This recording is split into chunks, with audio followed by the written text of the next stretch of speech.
35 days of this war, and the world now is watching with bated breath, hoping that there's some sort of a breakthrough. There have been positive signs that have emerged from the latest round of talks between Ukraine and Russia, with Russia now coming forward with a peace pledge. Ukraine at this point is cautious, but they too are willing to now talk it out, the terms and condition for now some sort of a stalemate.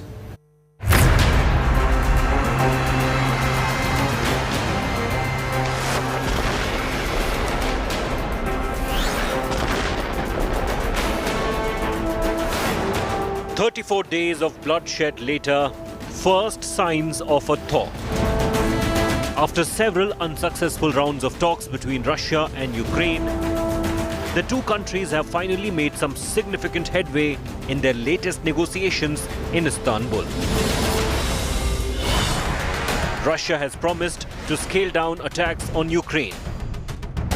In a significant concession by Moscow, the Russian military will also cut back military operations in capital city Kyiv and the northern city of Chernihiv. Movement of some Russian troops away from Kyiv is confirmed, but should be viewed only as redeployment, an anonymous US official has told news agency Reuters. The first act of de-escalation by Russia is aimed at increasing trust in talks aimed at ending the conflict. Due to the fact that the talks about the Treaty on Neutrality and nuclear-free status of Ukraine and on providing security guarantees for Ukraine are moving to a practical phase, and taking into account all the principles discussed today, Russian Defense Ministry, in order to increase mutual trust and create the necessary conditions for further negotiations.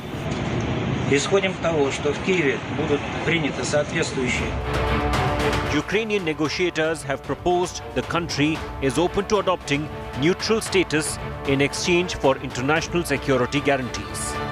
This would mean Kyiv would not join military alliances or host military bases.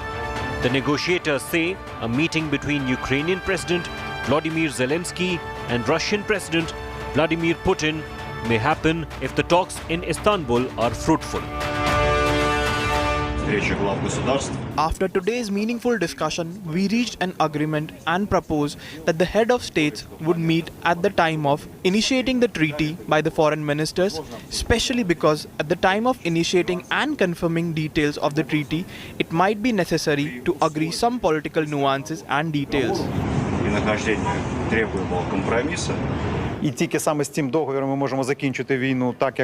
Intensive consultations are underway right now, and some important issues, the most important of which is agreement on international security guarantee for Ukraine, because this agreement will be able to end the war as Ukraine needs.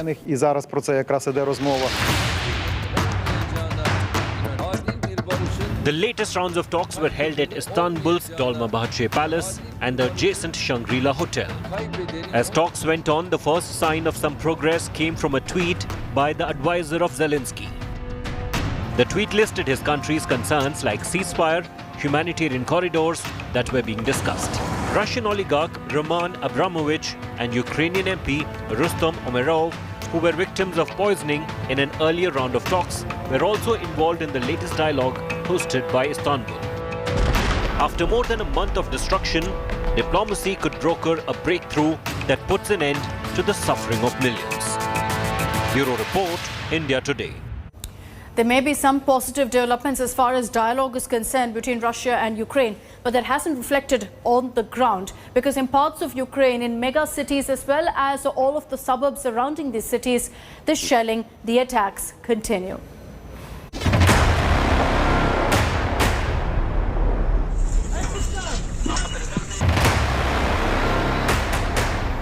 This is what Ukraine looks like, as the raging war gives no breather for the devastated country.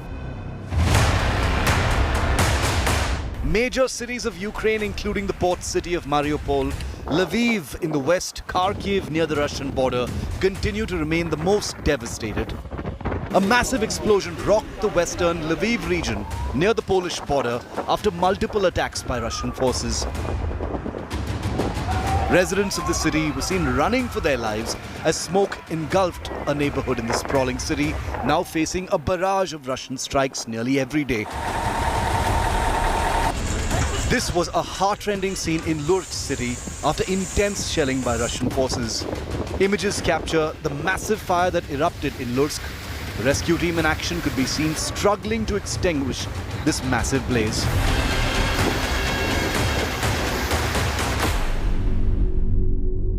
In the last 48 hours, Mariupol has been under relentless Russian attack, turning the city into a living hell. Lakhs are still trapped in the city, which is now mostly without power, food and medicine. Chilling images capture Russian forces firing on several buildings, leaving the port city on the Azov Sea coast ravaged and destroyed. This is ruthless war against our nation, against our people, against our children. As of today, 143 children are known to have died. Meanwhile, efforts are on to bring help to war-torn Kyiv with help from foreign volunteers. What brings you to Kyiv?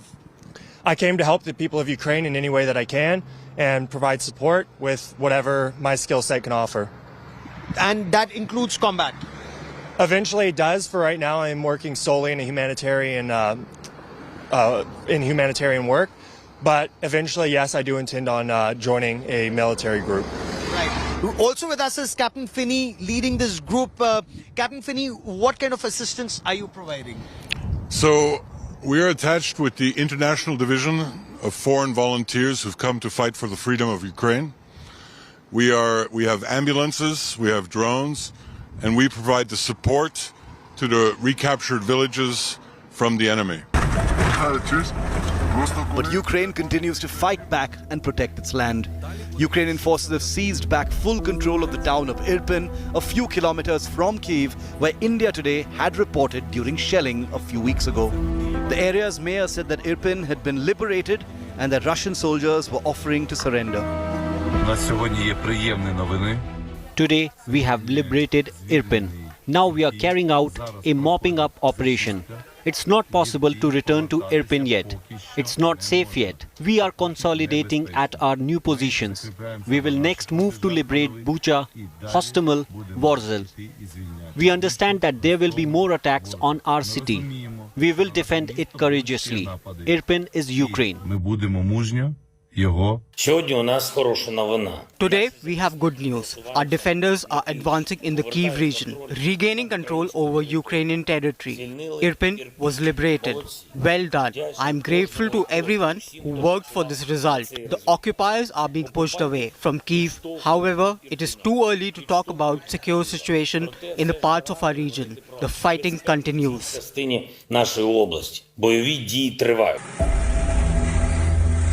In fact, Ukrainian forces in the Donetsk and Luhansk regions repulsed 7 enemy attacks in 24 hours, they say, destroying 12 tanks, 10 infantry fighting vehicles of the Russian army.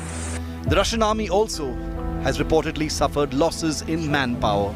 The damage clear on both sides.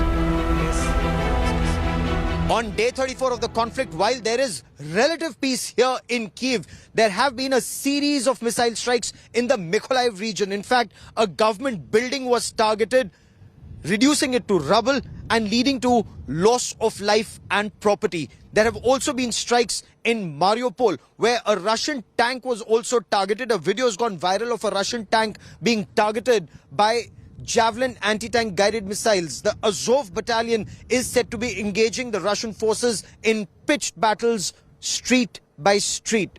In several other parts of Ukraine, there is apprehension of intensified missile strikes. Clearly, as peace talks continue in Turkey, the apprehension is the worst is yet to come. With cameraman Lalit Joshi in Kyiv, Ukraine, Gaurav Sawant for India Today. Ever since the war began, ever since Vladimir Putin had announced the demilitarization and denazification of Ukraine, there have been many questions about exactly what it is that Putin wants. What does he aim to achieve with this kind of a war? Some suggested that he wants to send across a message to NATO and the West. But is it beyond just Ukraine? Is he looking at a much larger mission at hand here? We decode that in our next report. On June 30th, 2020, a 7-day national plebiscite ended in Russia. The Russian public were voting their intentions on 205 amendments to the Constitution of 1993. And the yes-no vote was a package deal. The voters either approved or rejected all the amendments. And the amendments concerned marriage laws, pension guarantees, a variety of other social benefits. But hidden amongst them was that all-important clause that mattered to only one man. That clause was the one that extended Vladimir Putin's presidency till 2036, when he would be 84 years old. Vladimir Putin, essentially president for life of Russia, has often stated that he wants to restore Russia to its former glory.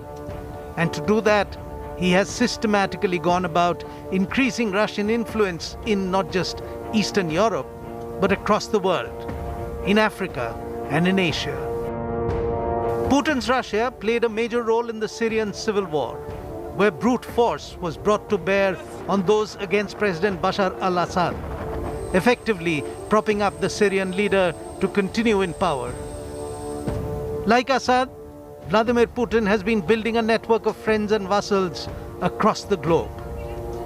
Strong men who flout the very tenets of democracy that once brought them to power. Next door to Russia, Putin helped Alexander Lukashenko retain control of Belarus after the rigged election of 2021. Russian police advisors and tactics were involved in the crackdown of the widespread protests that overtook the country. Russian methods were used by Lukashenko to brutally subdue dissent. Months later, the Russian forces massed on the Belarusian border drove into Ukraine from the north. In countries around the world, Putin has been seen to help undermine constitutional democratic rules to build up strong leaders in his mold. His so-called friends and allies range from hardline leaders like Viktor Orban of Hungary to Jair Bolsonaro of Brazil. From Turkey under Recep Tayyip Erdogan to at one time even the United States under Donald Trump. Even as Russian bombardment created havoc in eastern Ukraine, the other president for life and Putin's new friend, strongman of China, Xi Jinping, has not condemned nor criticized either Vladimir Putin or his action in Ukraine. Russia watchers say Ukraine bothered Putin because it was a bastion of increasing Western liberalism, alien in a region Moscow always considered its own area of influence, Eastern Europe. Don't trust Putin. Please, don't be afraid of Putin. Because Putin go as far as we together allow them to go. And if we will be strong and united, we stop Putin.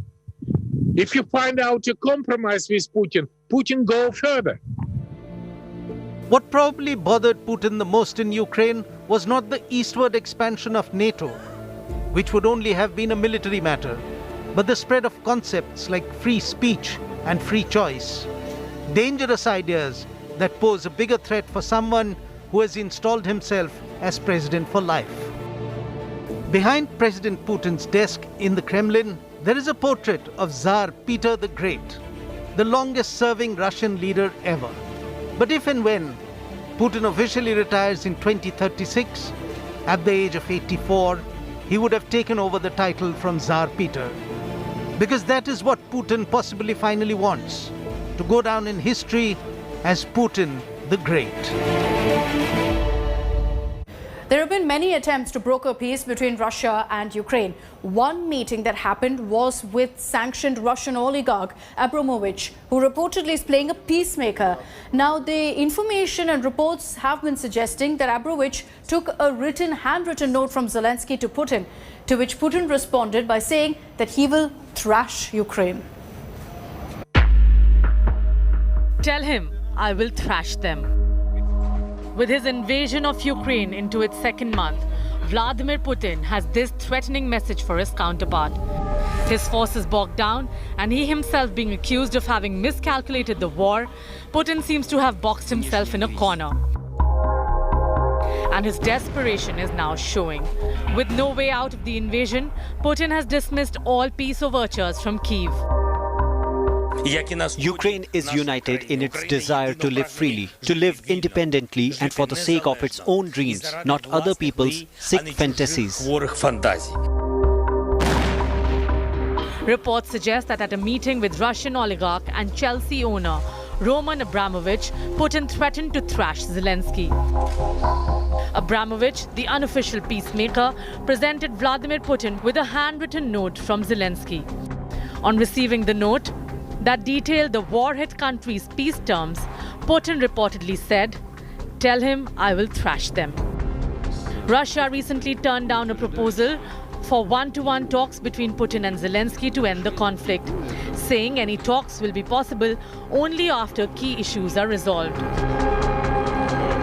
Earlier, sanctioned Russian oligarch Roman Abramovich had accepted Ukraine's request to help in the negotiations to bring an end to the war, which began on February 24.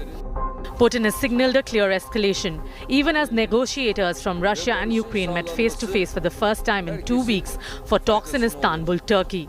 The last few rounds haven't been able to achieve much, not even a ceasefire. For over a month now, the world's eyes are on this man. One man who has the entire international community waiting with bated breath. What will he do next? Bureau Report, India Today.